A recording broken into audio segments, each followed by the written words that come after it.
In our continuing episodes relative to the appearance of man in the fossil record, we now come to Homo habilis, handyman, first discovered and termed the Olduvai hominid in 1964.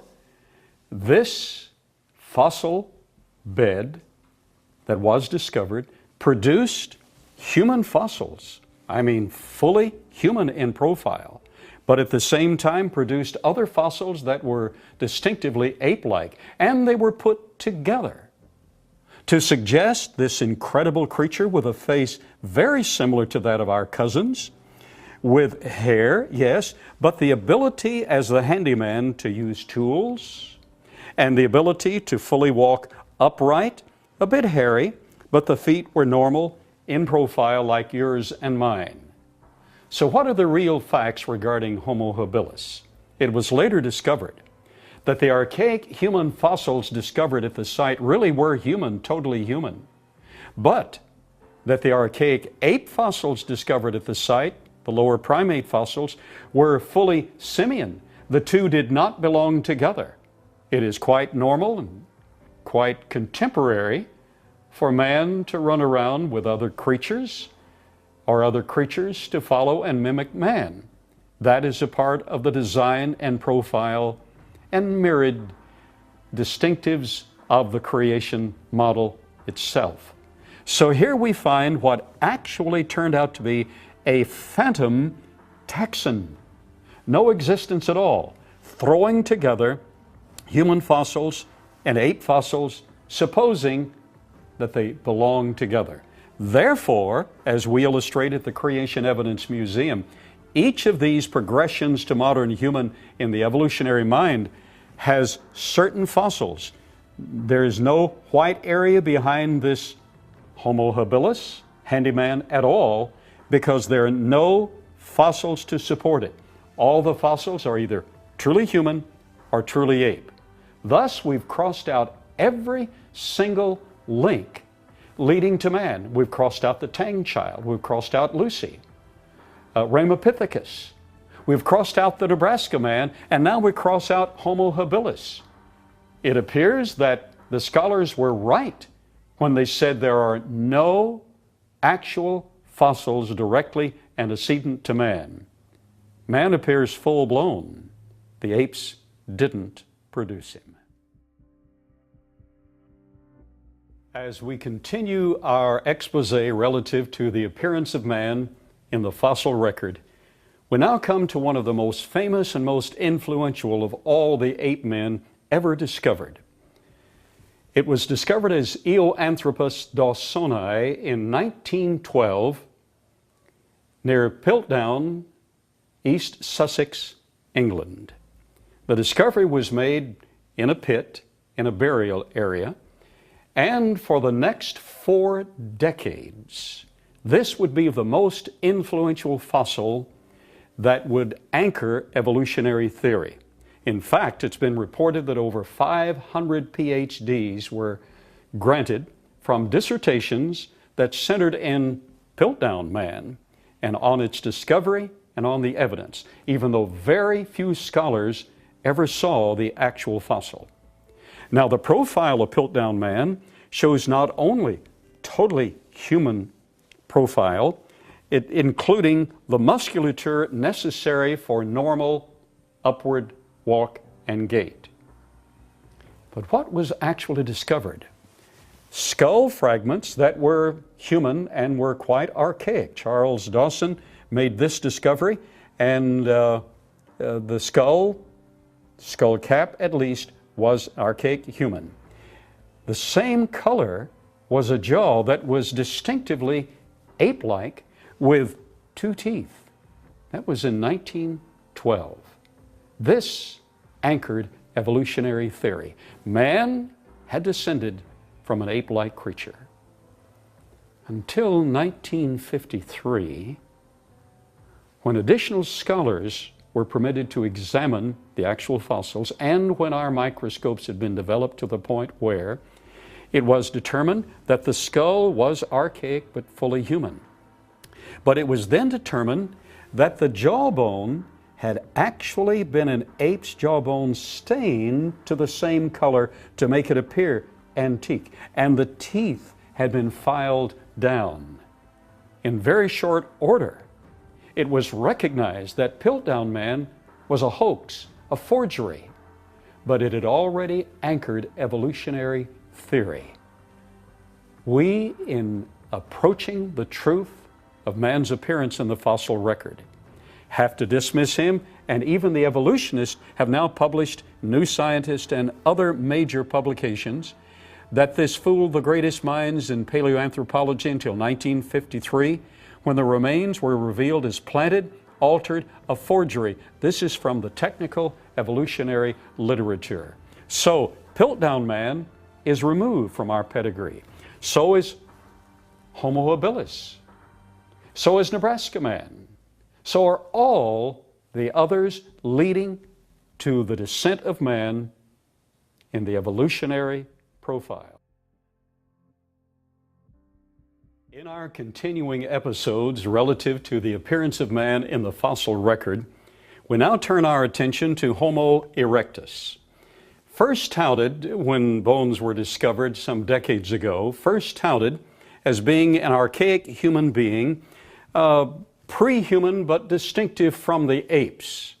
However, it was later recognized that this individual, according to New Scientist, a secular evolutionary publication, it was recognized that Homo erectus is insufficiently distinct, meaning he's parallel with Homo sapiens.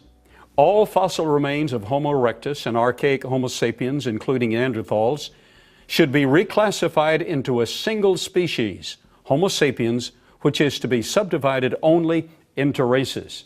So now the leading evolutionary scholars admit Homo erectus was fully human.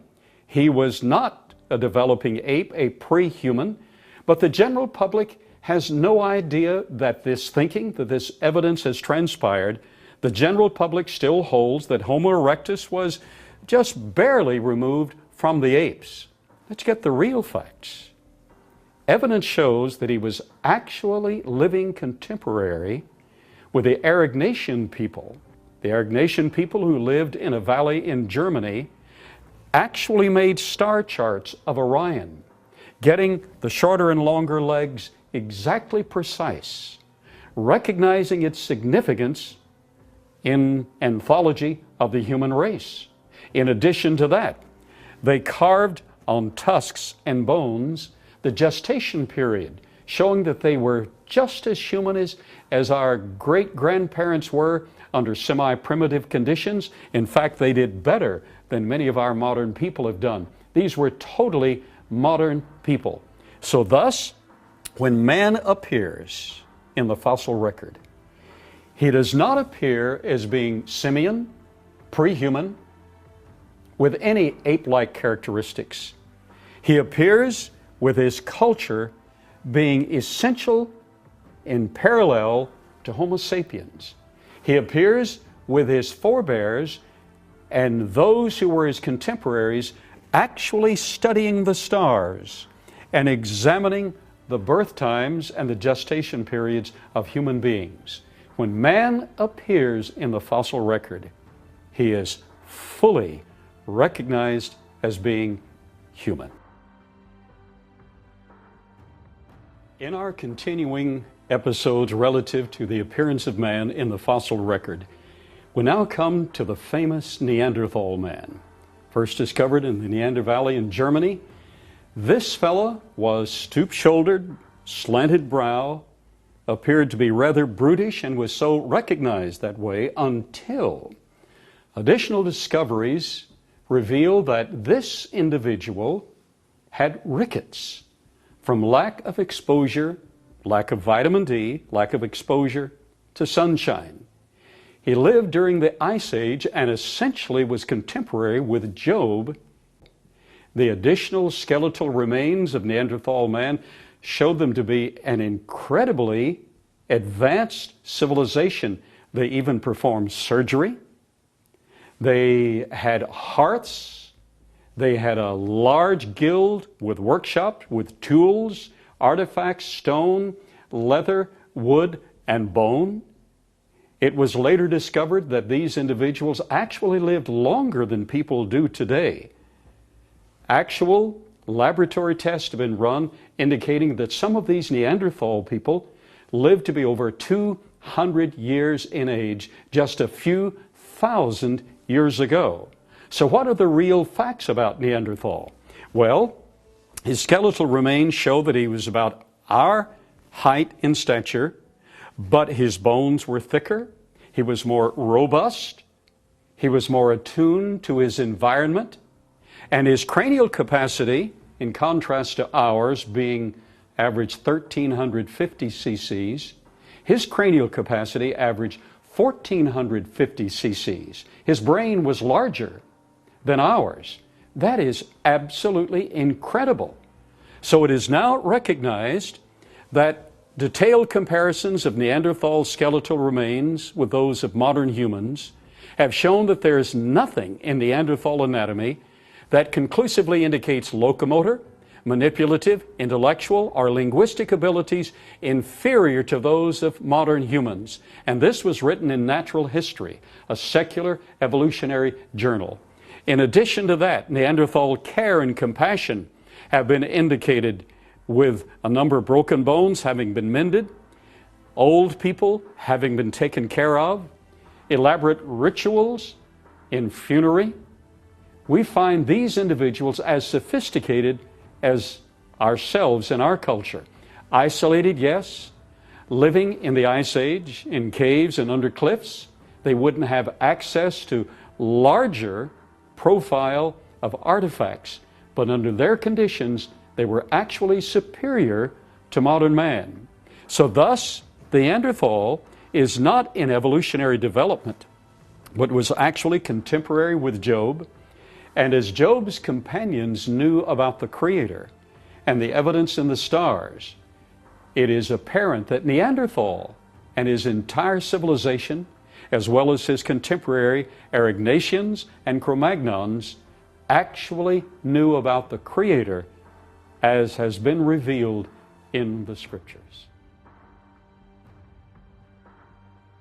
In our episodes relative to the appearance of man in the fossil record, we've crossed out the Tang child, Lucy, Ramapithecus, Homo habilis, the Nebraska man, and we've crossed out the Piltdown man, all as being literally not involved in a descent from lower primates to man.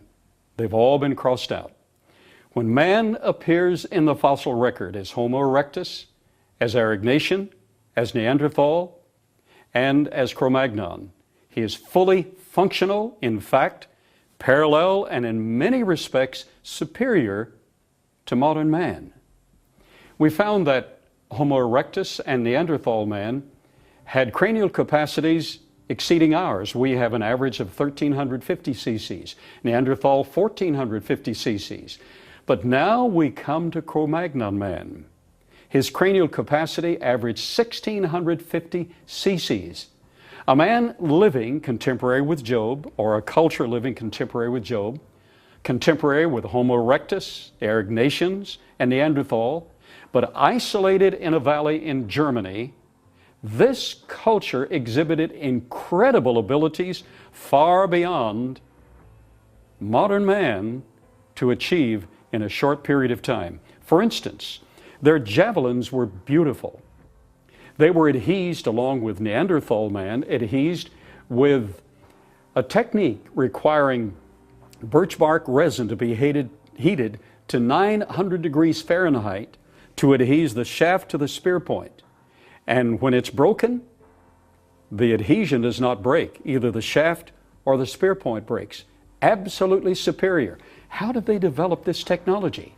They were far superior to us in stature, in longevity, and it's been recognized that along with a robust build, superior cranial capacity, characteristics, this early man 1600 plus, 1650 versus 1350 for modern man.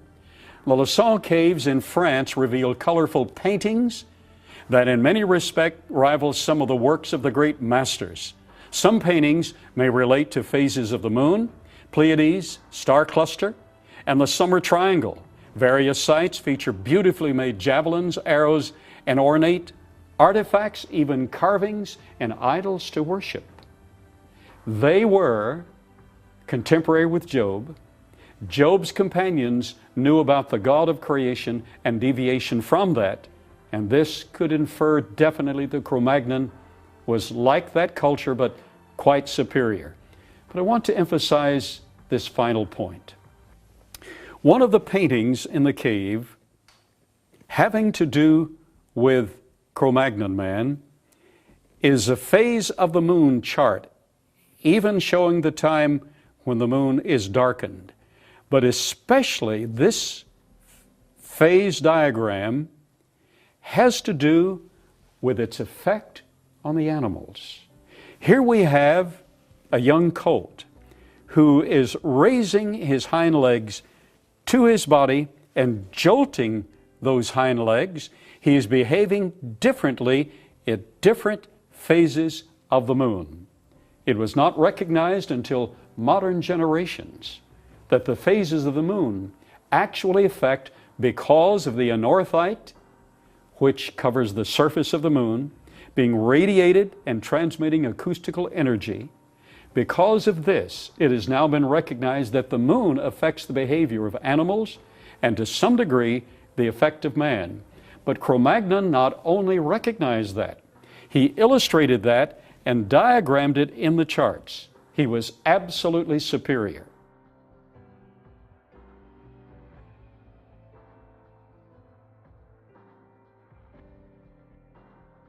Horseman is very brief.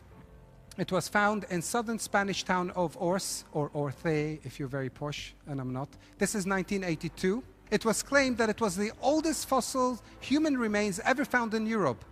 All they found is one fragment of one skull, not even a full skull. It's a fragment of one skull. Can you see the picture up there?